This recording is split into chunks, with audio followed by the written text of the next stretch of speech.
Lakini cha kuongezea ni kwamba utafanya mazoezi, utahitaji stretching, ndio maana tunakuja na yoga mat kwa ajili ya kustretch mwili wako ndani ya park. Unaongea nini Eliza?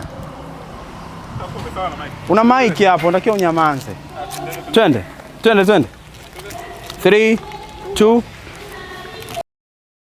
Inakuja na kamba kwa ajili ya mazoezi ya mwili mzima. Nirudie.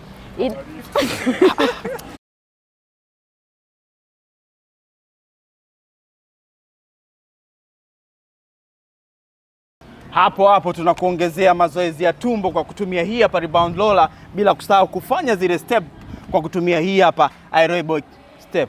Hebu twende turudie. Sorry. Na mimi nakusema kamba tena. Afu yeye anaweza akaja mbele huko. Au anakuja kwa nyuma. Mimi natoka hivi anakuja nyuma. Sawa, nakuja kwa kinyuma. Twende. Afu kimaliza wewe ondoka hivi afu na mimi nakuja tena nyuma. Kamba kwa ajili ya nini? Kwa ajili sio kwa ajili ya kuruka. Kamba kwa ajili ya kuruka. Inakuja na digital rope. Wewe njoo sema inakuja kamba.